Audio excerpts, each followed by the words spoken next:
Welcome to Haqq Takeoff. In this tutorial, you'll learn how to set a scale.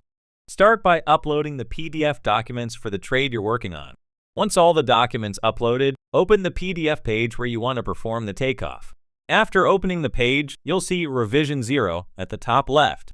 Below that, you'll see the trade you're working on as Selected Trade. Below that, you can find Current Selected Group. Under Groups, all uploaded pages are displayed with the active page highlighted.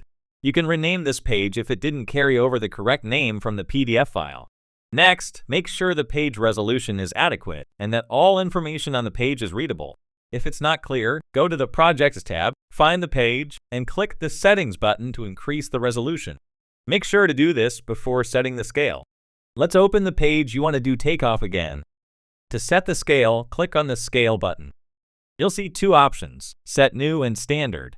For a quick setup, choose the Standard option. Agree to the disclaimer by checking the box, then look for the scale written on the page. In the drop-down menu, select the matching scale from the drawing and click OK. To confirm accuracy, click the Dimension button. Measure a known dimension on the plan and ensure it matches the expected value. If the PDF was scanned, the scale might be slightly off, so double-checking is important. Let's open another page by going back to Project tab. Click and open a different unscaled page to set a new scale with other option. For the most accurate setup, select Set New from the Scale options.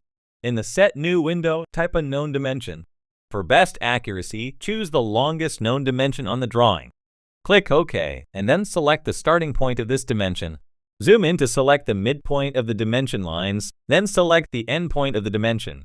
A red dimension line will appear showing the scaled value.